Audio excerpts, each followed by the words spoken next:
Welcome back to What Hotty Nibs with General Disturbance. This is a 60 TP Lewandowskiego. It's a Polish Tier 10 heavy tank and it's located on the North Spawn of Malinovka encounter under the command of Captain Ashstorm. Now he's got one mark of excellence on the barrel and the game has just started. Now what can I tell you about the 60 TP? Well, it weighs 60 tons. It was a design put together, or project put together in 1956 by Richard Lewandowski, who's a cadet at the Military Academy in Warsaw. Now it's supposed to feature 200mm of armour, it's got a 152mm gun capable of 750 output, and it's got pretty tough armour at that.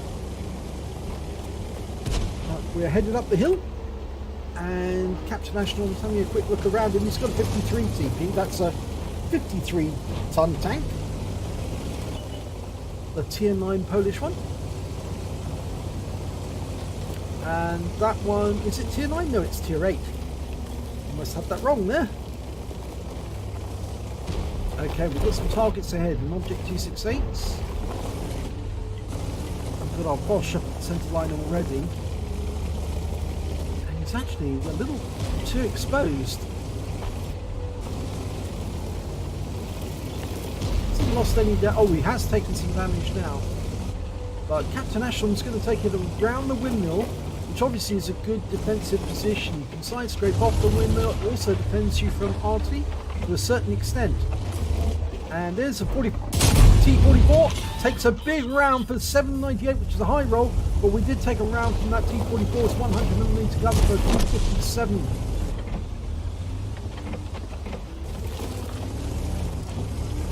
Okay, notice how he's side scraping.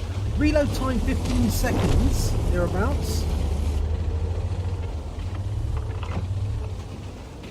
Okay, Tiger 2, and he goes instead for the Object 257. But we did take a round from him into the low plates. Now, trying to angle at the moment, but unfortunately 268 still managed to get around him for 772. So that's cost us a great deal. We're down to half our health now. And we punch one through him, and he's out the game just like that. We did 797 damage to him, but it was only, what, 23 hit points left or thereabouts, so he didn't last very long. Okay, now we can side scrape off him, and we've got no hope. And the round just goes straight through. 790 damage there. That's a high roll. One more shot, and that Oho's out the game. Just waiting until the reload goes through, keeping moving. It's a no RT game. Ooh, now he fires a heat round in, and the Oho is no longer.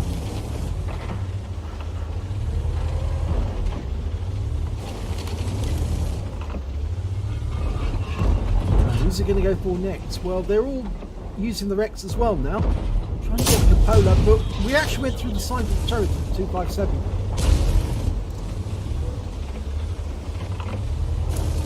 We could move down and use the wreck of the 244 now. And yeah, that's exactly what he's going to do.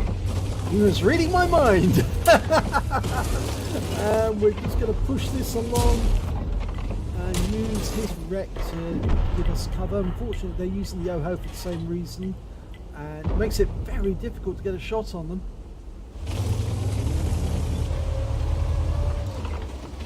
We go out on a limb and go behind the Oho. We might be vulnerable to some of the TDs further back, but we might get shots on that 257. He is a one shot. He will go out the game, and we just bounced around from the T57 heavy. And of course, you know that's an auto-loader, so it might have more than enough rounds to survive. Trying to get a shot at the Tiger 2. We're still firing the heat rounds. These are expensive. Well, T-26E5 just went down on the enemy team, and we're 2 tanks ahead now. So if we push up, we're more than likely going to get hit by somebody else as we expose one part of us. Oh, we're going for it, the Tiger 2. Nice round, high roll, 802, but look, yeah, we get hit in the tracks by the prototype and the Tiger 2. We had to burn our repair kit to get moving, but now we're using the Oho's wreck to side scrape off. And both the Tiger II and the 257 are now one-shots. Oh, that didn't go through! It hit the mantlet! You can see where it hit. And unfortunately, 257 gets around into us where we're now one-shot. And the Tiger II's been killed. He was taken out by the Object 430. Now, can we get this 257? No, that didn't work. But the 257 is now dead. Our 430 got him as well. The 257, the T57 heavy on the enemy team killed the Object 430. And now it's just dealing with these enemy tanks which are over by the rock down south. Can we get a shot in? Well, that one went through the 50. But it only did 296 hit points of damage. We're firing standard AP now. At this distance, it's probably better to fire the AP rather than the heat. Okay, bounced around from, or locked around from the prototype. Go for the T57 or prototype. Prototype would be better. And it's a nice roll, but it's a low roll.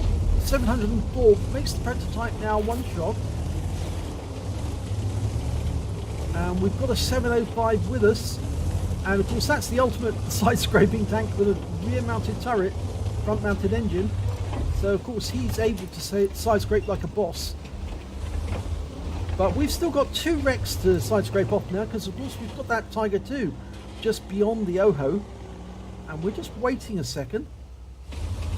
Captain Ashtorm's only got 134 hit points left now, going for the 50. Oh, he gets it!